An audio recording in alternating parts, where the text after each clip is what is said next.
Realism, the quality of representing a person or thing in a way that is accurate and true to life, according to the Oxford Dictionary.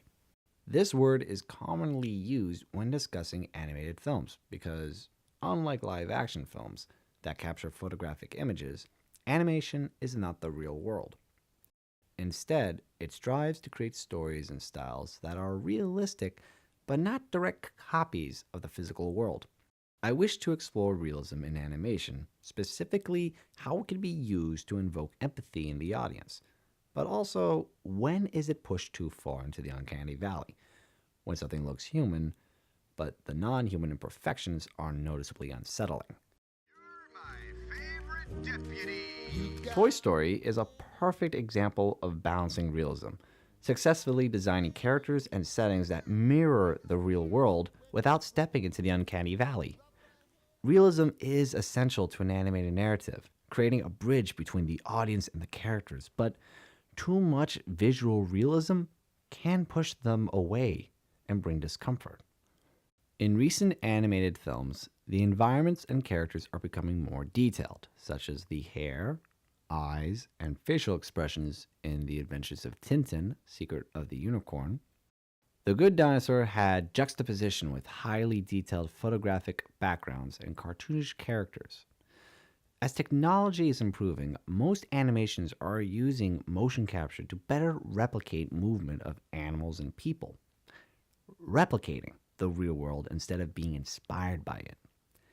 In the 1930s, animation features used exaggerated motion and interpretations of reality in their stories, whilst modern animation is becoming too lifelike. Realism is central to the narrative, but it's also difficult to achieve in animation. Making something appear real visually will only lead to the uncanny valley.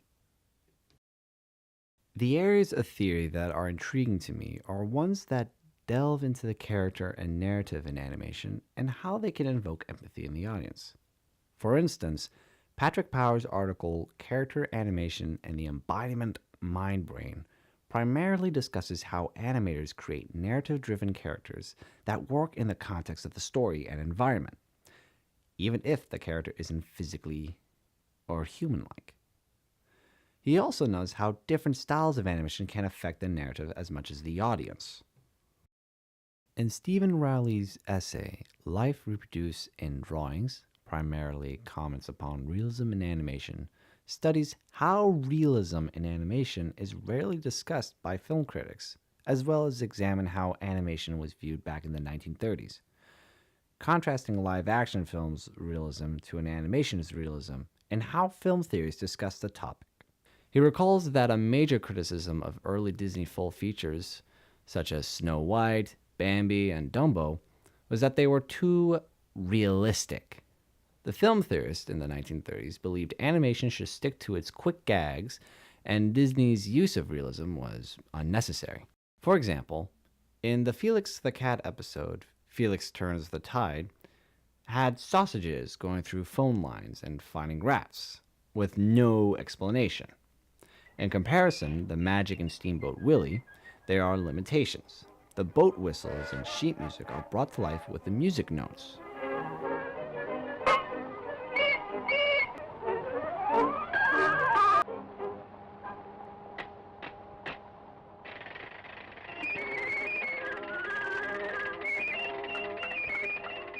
He goes on to explain why Disney was the pinnacle of animation realism and the 5 spectrums of realism: auroral, motion, social, visual, and character and narrative.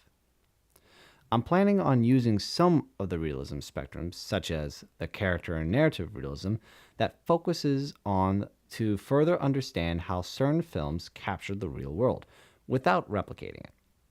As this is a broad subject, I'm going to focus primarily on narrative character realism, auroral realism, and motion realism, as they can be used to further understand animated films and series.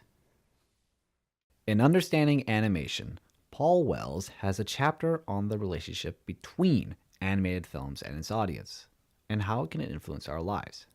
Wells used questionnaires and short interviews from many individuals, including himself, to see if he could understand how people react to certain scenes or characters. This is interesting because Wells used Disney as his example, as he believed they had the most impact on families and individuals, in addition to being a popular animation studio at the time. He cites people's memories of Disney films, specific examples like empathy, fear, and code of contentment. I plan to use Wells' examples of memories and compare them from modern films to those of the late 1930s, to see how they compare with reviews and criticism. I will compare Spider-Man Into the Spider-Verse, which charmed many audiences with its story and visuals, to Snow White, with its elegant motions and use of realism.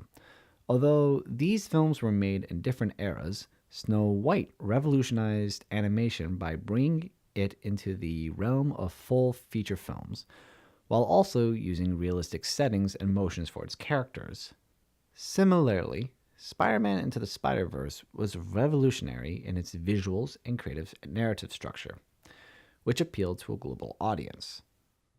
To conclude, I tend to further research the use of realism in audio, visual, character, and narrative in full feature animations to better understand when realism enhances a film and when it triggers audiences' emotions. Also, to investigate animations when realism didn't work and exploring failed animations. Furthermore, I'm going to find more articles that discuss the use of motion capture in animated films and how far characters or environments can get to being photographically realistic. With technology improving as well as animation becoming more lifelike, I want to understand why it was common in the animated feature films of the early 1930s to have highly detailed environments and characters in animated feature films together with more abstract animation styles. How far realism can go in animation? At what point does the audience become so uncomfortable it detaches them from the story? Finally, why? Despite it being a few pixels on screen, why do we still care or empathize with these characters? Gruesome, isn't it?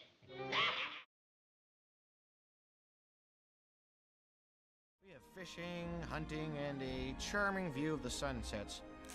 The only problems are the pests. You see, most places have mice or mosquitoes.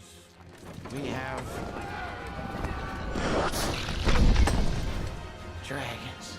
How to Train Your Dragon, one of Dreamworks' best animated films to date, first soared in theaters back in 2010. The story follows a scrawny Viking named Hiccup and his rare dragon Toothless as they slowly form a bond and go from enemies to lifelong friends. What made this film successful may not just be because of its spectacular visuals and storytelling, but also its use of realism.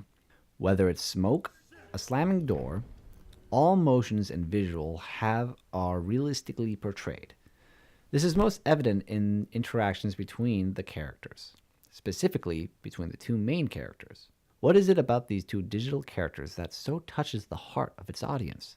I will examine the interaction between the two main characters when they first start the bond and how the use of realism in character design, audio, and motion enhance audience interaction with the film. I will focus primarily on the scene that has been called Forbidden Friendship from the score by John Powell. Let's begin with character narrative realism. This type of realism is when a character of an animated film is created to make the audience believe they are viewing events and characters that exist, allowing them to relate to the characters. Forbidden Friendship starts with Hiccup going over to see an injured Toothless. The scene is the turning point of the story, when the main characters establish a bond of trust. Hiccup is cautious and hesitant at the beginning, giving the audience space to empathize with him as he interacts with a wild animal. Meanwhile, Toothless is defensive while contemplating whether to strike.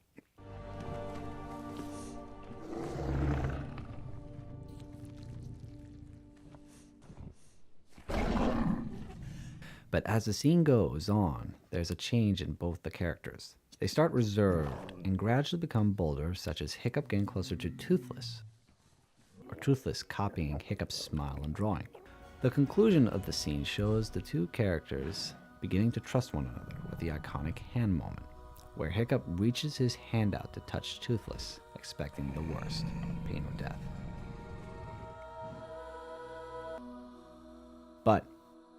Toothless responds in kindness.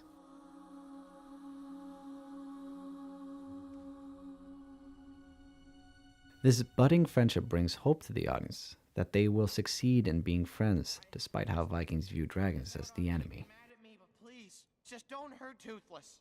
The dragon? That's what you're worried about? Not the people you almost killed? The scene was brought to life deliberately using motion. Toothless's body language is reminiscent of a cat's and occasionally of a dog's. This goes against the audience's expectation and builds on theme sentimentally. He behaves like a domestic pet, which many audiences can relate to. We love and consider them as part of the family.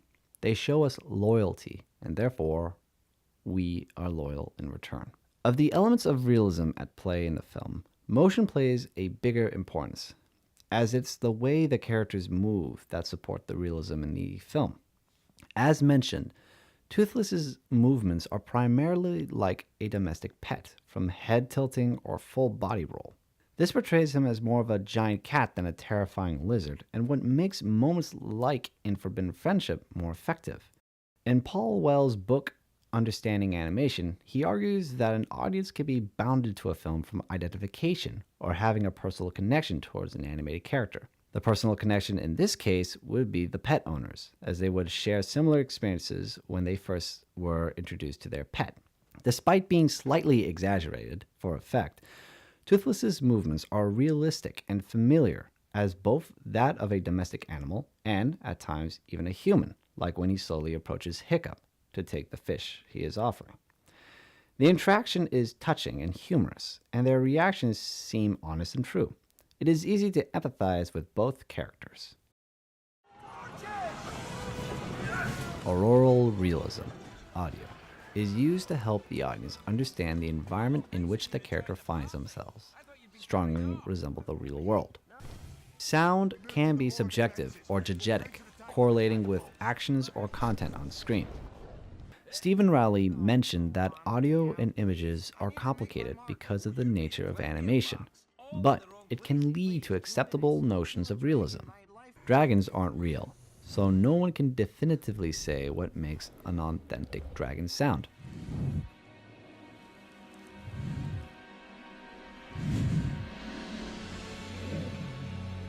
However, the audience will accept the sound if they are diegetically appropriate.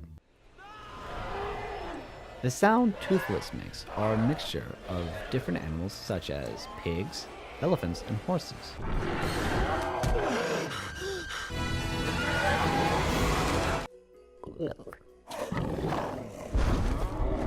These animals aren't typically associated with reptilian-like creatures, but when the blend of a visual and sound is balanced, the audience can naturally accept the voice.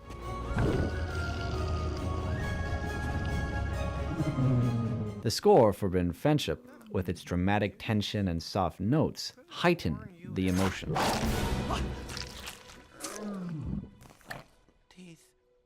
Allowing the audience to be entranced by the scene and characters. No. In addition, it helps deliver the climactic moment when our main characters finally connect to each other.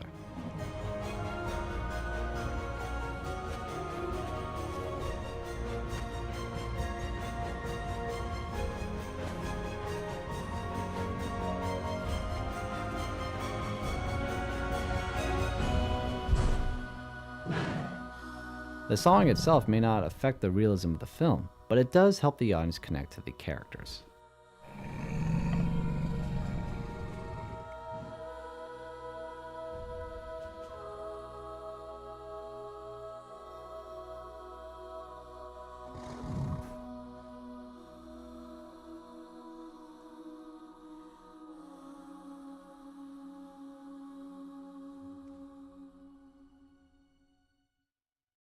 Many modern animated films have started to focus on the visual aspect of realism, making their environment and characters more realistic. Some have said that animation is becoming too photographic, too close to the real world, and that it risks losing what made animation special, its unlimited potential to exaggerate reality, that live-action film can never achieve. Nonetheless, How to Train Your Dragon use of visual realism made it a better film. And the intense scenes between Hiccup and Toothless, the reflection on the eyes of the predator, made the audience feel empathy and add suspense. Forbidden Friendship wouldn't be as memorable if the visuals were not supported by the audio. It's often the small details and those realistic moments in which we see ourselves in the characters. We have dragons.